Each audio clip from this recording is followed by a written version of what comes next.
আজ জানাবো পশ্চিমবঙ্গ দেশ এবং বিদেশের বাছাই করা গুরুত্বপূর্ণ 50টি তাজা সংবাদ। আপনি যদি চ্যানেলে নতুন হয়ে থাকেন তাহলে অবশ্যই চ্যানেলটি সাবস্ক্রাইব করুন, কারণ প্রতিদিনের সেরা খবর আপনার হাতের মুঠোয় পৌঁছে দিতে আমরা আছি সদা প্রস্তুত। খবরের প্রথমেই দেখে নেব সংবাদ শিরোনাম। দুর্গাপূজায় একা মমতা নন, এবার দ্বিগুণ হারে টেক্কা দেবে বিজেপি। দিল্লি থেকে ফিরেই সুখবর শুভেন্দুর। বীরভূমে গোষ্ঠীদ্বন্দ্ব নিয়ে কড়া বার্তা, কেষ্ট কাজলকে একসঙ্গে চলার নির্দেশ অভিষেকের। বেনজল রুখতে মরিয়া সাংসদ, তৃণমূলে যোগদান নিয়ে করার নির্দেশ খলিলুরের। আর কোন শক্তি মমতা ব্যানার্জিকে বাঁচাতে পারবে না, শুভেন্দু অধিকারী।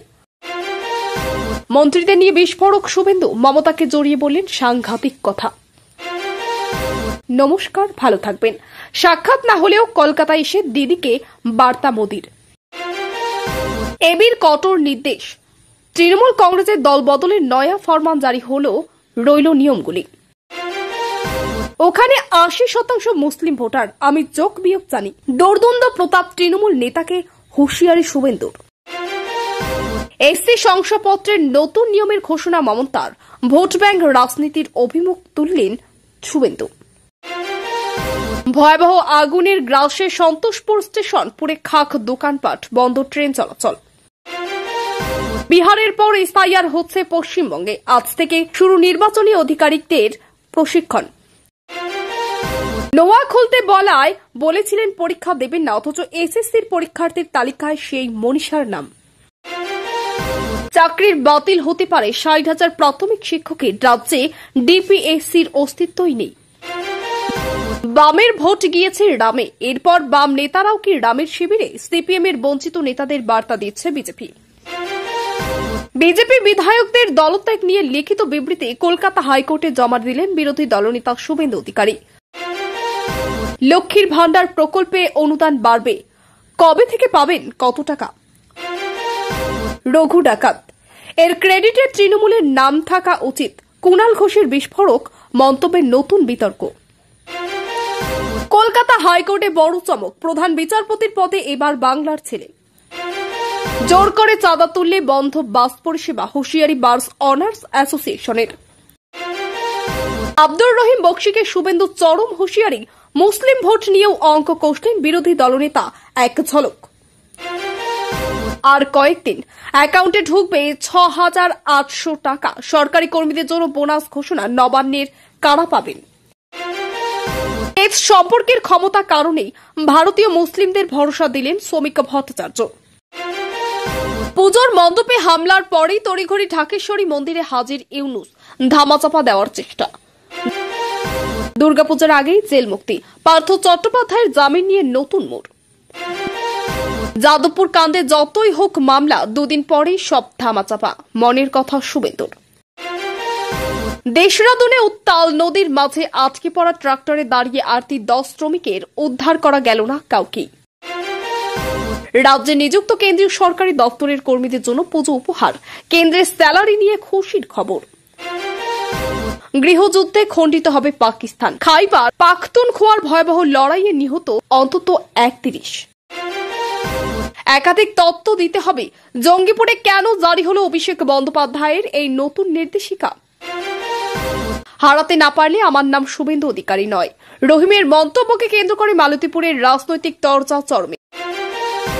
মহিষা দলে সমবায় ভোটে উঠল সবুজ আবির, বিজেপির ঘাঁটিতে তৃণমূলের জয়, সাব্বাস। দুর্গাপূজার আগেই বাংলা ও বাঙালির জন্য বিরাট উপহার, যা কেউ করেননি তাই করে দেখালেন মোদি। অমিত শাহের বাড়িতে শুভেন্দুর 45 মিনিটের আলোচনা, সামনে এলো বড় খবর। সেনা দিয়ে মুখ্যমন্ত্রীকে ক্ষমতা থেকে টেনে হিচড়ে নামিয়ে দিবে, ষড়যন্ত্রের অভিযোগ তুলে বিস্ফোরক দাবি তৃণমূল বিধায়কের।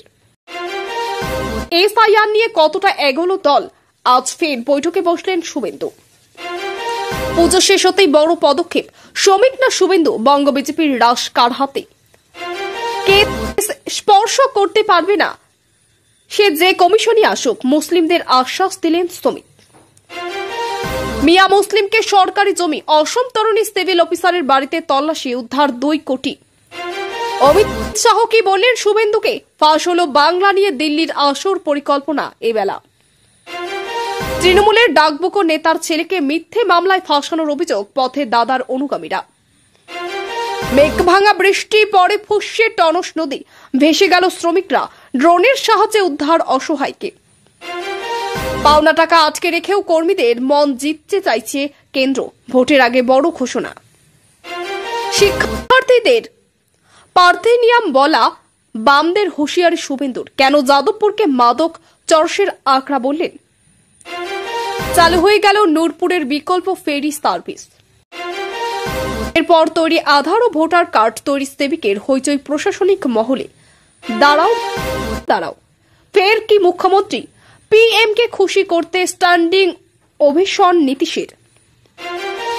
শিবপ্রসাদের উচিত রক্তবীজ 2 এর প্রিমিয়ারে ইডিকে আমন্ত্রণ জানানো, মিমি অঙ্কুশকে তলব নিয়ে কুণাল। নয়া নিয়ম, মাত্র 15 মিনিটের মধ্যে টিকিট বুক করতে হবে অনলাইনে। পাপ্পু যাদবের হাসির রহস্য ফাঁস, কি এমন বলেছিলেন প্রধানমন্ত্রী যে দুজনে হেসে লুটোপুটি। হাইরে নিশা, জমি গয়না বেচে 72 লক্ষ টাকার মদ গিলে সর্বশান্তইনি দুষছেন নীতিশকে। অ্যাকাউন্টে ঢুকবে 10,000 টাকা, সঙ্গে 2 লাখ টাকার বিনামূল্যে বীমা সুবিধা দেবে সরকার। জালিয়াতি রুখতে পুজোর মধ্যেই অনলাইনে টিকিট কাটার নিয়মে বড় বদল আনছে রেল। প্রথম 15 মিনিট আধার ছাড়া বুকিং নয়। যদি তারা তাদের প্রধানমন্ত্রী করতে পারে তাহলে তাদের সরাতে বেশি সময় লাগবে না। সুশীলা কার্কির এই সিদ্ধান্তে ক্ষুব্ধ জেনারেল জি সতর্কবার্তা দিলেন এবেলা। 1000 কোটি টাকার জমি কেনাবেচায় জালিয়াতি, ভারত নেপাল সীমান্তে চাঞ্চল্য এবেলা। অক্টোবরে ছুটি, হাতে গোনা কয়েকদিন অফিসে গেলেই হলো বাংলার সরকারি কর্মচারীদের আরামই আরাম। সব কেন্দ্রে আমার 20 থেকে 25,000 সমর্থক আছে, ভোটের মুখে বিজেপি জেডিইউকে হুঁশিয়ারি চিরাগের। পরিবারের জন্য লং ট্যুরের জন্য হাজির নিউ মারুতি ওমনি, কম খরচে মিলবে মিনি বাসের ফিল, জেনে নিন দাম ও ফিচার। অভিষেকের সামনে ঝগড়ায় জড়ালেন বীরভূমের 2 বাঘ। এতক্ষণ শুনছিলাম সংবাদ শিরোনাম, এবার আসছি খবরের বিস্তারিত। এর আগে একটি ছোট্ট রিকোয়েস্ট, আপনি যদি এই চ্যানেলে নতুন হয়ে থাকেন তাহলে অবশ্যই চ্যানেলটিকে সাবস্ক্রাইব করুন। দুর্গাপূজাকে কেন্দ্র করে পশ্চিমবঙ্গের রাজনৈতিক আবহে এবার নতুন উত্তেজনা। এতদিন এই উৎসব তৃণমূল সরকারের বড় সাংস্কৃতিক শক্তি হিসেবেই দেখা যেত, কিন্তু এবছর বিজেপি ঠিক করেছে যে শুধু প্যান্ডেল পরিদর্শন বা শুভেচ্ছা জানানো নয়, দুর্গাপূজার সময় রাজ্য জুড়ে নিজেদের উপস্থিতি দ্বিগুণ করবে। শুভেন্দু অধিকারী দিল্লিতে দলের শীর্ষ নেতৃত্বের সঙ্গে বৈঠক করে ফিরে সেই ইঙ্গিত দিয়েছেন। এই বছর কেন্দ্র থেকে বিশেষ রণকৌশল তৈরি হয়েছে। কলকাতা থেকে জেলা শহর পর্যন্ত দুর্গাপুজোর আয়োজনের সঙ্গে গেরুয়া শিবিরের প্রচার যাত্রা, ধর্মীয় অনুষ্ঠান ও সামাজিক কর্মসূচির মিশ্রণে তারা তৃণমূলের একাধিপত্য ভাঙতে চায়। বিজেপি নেতারা মনে করেছেন উৎসবের সময় সাধারণ মানুষের সঙ্গে ঘনিষ্ঠ যোগাযোগ বাড়ানো গেলে আসন্ন ভোটে তা বড় প্রভাব ফেলবে। তৃণমূলও এই পদক্ষেপকে গুরুত্ব দিয়ে নজর রাখছে। বীরভূমের তৃণমূল সংগঠনকে দীর্ঘদিন ধরেই অন্তর্দ্বন্দ্বের গুঞ্জন শোনা যাচ্ছিল, বিশেষ করে জেলার 2 প্রভাবশালী নেতা অনুব্রত মণ্ডল ও কাজল শেখ।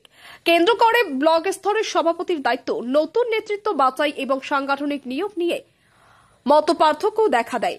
এর ফলে বুথ পর্যায়ে বিভাজনের আশঙ্কা বাড়ছিল। পরিস্থিতি সামাল দিতে দলের সর্বভারতীয় সাধারণ সম্পাদক অভিষেক বন্দ্যোপাধ্যায় কলকাতায় একটি গুরুত্বপূর্ণ বৈঠক ডাকেন। বৈঠকে জেলার বিভিন্ন শাখার শীর্ষ নেতারা উপস্থিত ছিলেন। সেখানে অভিষেক স্পষ্ট বার্তা দেন, দল একটি বড় পরিবার, যেখানে মতভেদ থাকতে পারে কিন্তু তা প্রকাশ্যে টেনে নেওয়া যাবে না। 2026 সালের বিধানসভা ভোটে বীরভূমের সবকটি আসন আমাদের জিততে হবে, তার জন্য একজোট হয়ে কাজ করতে হবে। তিনি বুথ থেকে ব্লক পর্যন্ত ঘরে ঘরে মানুষের সঙ্গে যোগাযোগের উপর জোর দেন এবং সাংগঠনিক শক্তি মজবুত করার জন্য নতুন কর্মসূচি নেওয়ার নির্দেশ দেন। বৈঠকের পর 2 শিবিরের নেতারাও সংবাদ মাধ্যমকে জানান যে তারা অভিষেকের নির্দেশে মেনে সমঝোতার পরে এগোবেন।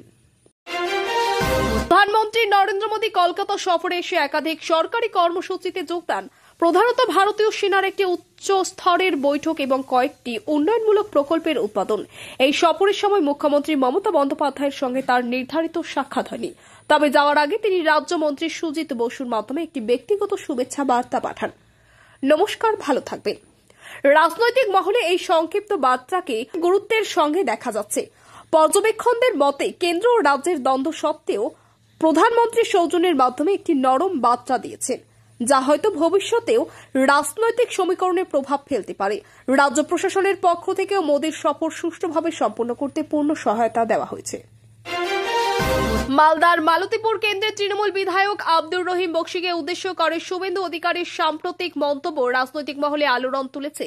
একটি জনসভায় দাঁড়িয়ে তিনি বলেন, ওখানে 80% মুসলিম ভোটার। আমি যোগ বিয়োগ জানি। যদি আমি আব্দুর রহিম বক্সিকে হারাতে না পারি তাহলে আমার নাম শুভেন্দু অধিকারী নয়। এই মন্তব্য স্পষ্টতই চ্যালেঞ্জ ছুড়ে দিয়েছে তৃণমূলের প্রতি। শুভেন্দুর এই বক্তব্যের মধ্যে শুধু ব্যক্তিগত লড়াই নয়, বিজেপির এক বিশেষ ভোট ব্যাংক কৌশলের ইঙ্গিতও রয়েছে বলে বিশ্লেষকরা মনে করেছেন। তিনি আসন্ন বিধানসভা নির্বাচনের আগে সংখ্যালঘু অধ্যুষিত এলাকায় নিজের দলীয় অবস্থান মজবুত করার জন্য এই ধরনের রাজনৈতিক বার্তা দিচ্ছেন বলে ধারণা। তৃণমূলের পক্ষ থেকে এখনও এই বক্তব্যের আনুষ্ঠানিক জবাব না এলেও স্থানীয় নেতৃত্ব ক্ষোভ প্রকাশ করেছেন। দক্ষিণ কলকাতার সন্তোষপুর রেল স্টেশনে ভয়াবহ অগ্নিকাণ্ডে এলাকায় আতঙ্ক ছড়িয়েছে। পরে রাতের বেলায় আচমকা স্টেশনের পাশে দোকানপাট থেকে আগুনের লেলিহান শিখা বেরোতে দেখা যায়।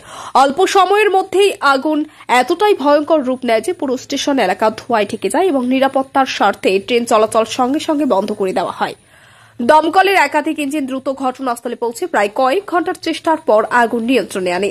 আগুনে বেশ কয়েকটি দোকান সম্পূর্ণ পুড়ে খাক হয়ে যায় এবং প্রাথমিকভাবে কয়েক লক্ষ টাকার ক্ষয়ক্ষতি হয়েছে বলে ধারণা। স্থানীয় বাসিন্দারা জানান, আগুন লাগার সময় প্রচন্ড শব্দ হয় এবং তীব্র গন্ধ ছড়িয়ে পড়ে। দমকলের প্রাথমিক অনুমান শর্ট সার্কিট থেকেই আগুনের সূত্রপাত হতে পারে, তবে সঠিক কারণ জানতে তদন্ত চলছে। রেল কর্তৃপক্ষ জানিয়েছেন, যাত্রীদের নিরাপত্তা নিশ্চিত না হওয়া পর্যন্ত ট্রেন চলাচল বন্ধ রাখা হয়েছিল। পশ্চিমবঙ্গের সাম্প্রতিক রাজনৈতিক অঙ্কে দেখা যাচ্ছে যে 2019 সালের লোকসভা ভোটের পর বামপন্থী ভোটারদের একটি বড় অংশ ধীরে ধীরে বিজেপির দিকে সরে গিয়েছে। শুধু ভোটারই নয়, সিপিএম এর কিছু তরুণ নেতা ও কর্মীরাও নিজেদের দলীয় কাঠামোর মধ্যে দীর্ঘদিন ধরে সুযোগ না পাওয়া এবং সিদ্ধান্ত গ্রহণ প্রক্রিয়ায় উপেক্ষিত বোধ করেছেন। বিজেপি এই অসন্তোষকে কাজে লাগাতে চাইছে। বিভিন্ন অঞ্চলে তারা ব্যক্তিগতভাবে বা আনুষ্ঠানিক বৈঠকের মাধ্যমে নেতাদের সঙ্গে যোগাযোগ করছে। বার্তাটি স্পষ্ট, তৃণমূলকে হারাতে হলে বিজেপির সঙ্গে থাকতে হবে, কিন্তু নেতা প্রাথমিকভাবে কথোপকথনে সায় দিয়েছেন, তবে এখনো প্রকাশ্যে যোগ দিচ্ছেন না। সিপিএম এর রাজ্য নেতৃত্ব জানিয়েছেন এটি ব্যতিক্রম মাত্র। পুজোর মরশুমে টলিউডে একাধিক বড় ছবি মুক্তি পেয়েছে। রঘু ডাকাত নিয়ে বিতর্ক তীব্র। কুণাল ঘোষ অভিযোগ করেছেন, সরকারি মহল ও তৃণমূল প্রভাব খাটিয়ে ছবিটিকে অতিরিক্ত শো এবং বেশি প্রেক্ষাগৃহ দেওয়া হয়েছে। তিনি কটাক্ষ করেছেন যে যদি রাজনৈতিক প্রভাব এতটা কার্যকর হয় তবে ছবির কৃতিত্বের তালিকায় তৃণমূলেরও নাম থাকা উচিত। অন্য প্রযোজকরা বলেছেন, অভিযোগের ভিত্তি নিয়ে তারা নিশ্চিত নন এবং রাজনৈতিক উদ্দেশ্য থাকতে পারে। কুণাল উল্লেখ করেছেন, তিনি দেব বা ছবির নির্মাতাদের বিরুদ্ধে নন। তার বক্তব্য কেবল সিনেমা হলেই শো, বন্ধনের ন্যায্যতা তিনি নিশ্চিত। পুজোর মরশুমে টলিউডে একাধিক বড় ছবি মুক্তি পেয়েছে। রঘু ডাকাত নিয়ে বিতর্ক তীব্র। কুণাল ঘোষ অভিযোগ করেছেন, সরকারি মহল ও তৃণমূলের প্রভাব খাটিয়ে ছবিটিকে অতিরিক্ত শো এবং বেশি প্রেক্ষাগৃহ দেওয়া হয়েছে। তিনি কটাক্ষ করেছেন যে যদি রাজনৈতিক প্রভাব এতটা কার্যকর হয় তবে ছবির কৃতিত্বের তালিকায় তৃণমূলের নামও থাকা উচিত। অন্য প্রযোজকরা বলেছেন, অভিযোগের ভিত্তি নিয়ে তারা নিশ্চিত নন এবং রাজনৈতিক উদ্দেশ্য থাকতে পারে। কুণাল উল্লেখ করেছেন, তিনি দেব বা ছবির নির্মাতাদের বিরুদ্ধে নন। তার বক্তব্য কেবল সিনেমা হলে শো, বন্ধনের ন্যায্যতা নিশ্চিত করা নিয়ে। রাজ্য বিজেপির সভাপতি শ্রমিক ভট্টাচার্য মুসলিম সম্প্রদায়ের উদ্দেশ্যে বার্তা দিয়েছেন যে দেশের সংবিধান ও আইন তাদের অধিকার রক্ষা করবে। তিনি বলেছেন, কেস স্পর্শের ক্ষমতা কারণেই, অর্থাৎ ধর্মীয় বা ব্যক্তিগত স্বাধীনতায় হস্তক্ষেপ করার ক্ষমতা কারণেই। শ্রমিক বলেন, যারা দেশভাগের সময় ভারতে থেকে গেছেন তারা সমান নাগরিক এবং তাদের নিরাপত্তা ও মর্যাদা রক্ষার দায়িত্ব সরকারের। এই বক্তব্যে রাজ্যের মুসলিম ভোট ব্যাংকের মধ্যে আস্থা তৈরি করার প্রচেষ্টা হিসেবে দেখা হচ্ছে। বাংলাদেশে কিছু পূজা মণ্ডপে হামলার ঘটনা ঘটায় হিন্দু সম্প্রদায়ের মধ্যে উদ্বেগ তৈরি হয়েছে। ঘটনার পর নোবেলজয়ী অর্থনীতিবিদ মোহাম্মদ ইউনুস ঢাকেশ্বরী মন্দিরে পৌঁছে পূজারীদের সঙ্গে দেখা করেছেন। তিনি সকল ধর্মের মানুষের একতার বার্তা দিয়েছেন এবং বলেছেন, প্রত্যেকে নির্বিঘ্নে ধর্মীয় আচার পালন করতে পারবে। তার উপস্থিতি শান্তির বার্তা হিসেবেই নেওয়া হলেও বিরোধীরা বলেছে এটি ঘটনার চাপ কমানোর কৌশল। ইউনুস স্পষ্ট করেছেন যে সরকার নাগরিকদের নিরাপত্তা নিশ্চিত করতে প্রতিশ্রুতিবদ্ধ এবং কোনো ধরনের সাম্প্রদায়িক সহিংসতা বরদাস্ত করা হবে না। মালদার মালতীপুরে বিধানসভা কেন্দ্রের আব্দুর রহিম বক্সির মন্তব্যকে কেন্দ্র করে তৃণমূল ও বিজেপির মধ্যে উত্তেজনা সৃষ্টি হয়েছে। বক্সি একটি সভায় ইঙ্গিত দিয়েছিলেন বিজেপি ক্ষমতা এলে মুখ্যমন্ত্রী মমতা বন্দ্যোপাধ্যায়ের বিরুদ্ধে পদক্ষেপ নিতে পারে। এই উত্তরে শুভেন্দু অধিকারী বলেন, যদি আমি মালতীপুরে হারি তবে আমার নাম শুভেন্দু অধিকারী নয়। তিনি জানান, কেন্দ্রের ৮০% বেশি মুসলিম ভোটার থাকা সত্ত্বেও বিজেপি শক্ত প্রতিদ্বন্দ্বিতা করবে এবং মানুষের সমর্থন পাবে। তার বক্তব্যে স্পষ্ট যে তিনি মুসলিম অধ্যুষিত এলাকায় বিজেপির শক্তি বাড়ানোর বিষয়ে আত্মবিশ্বাসী।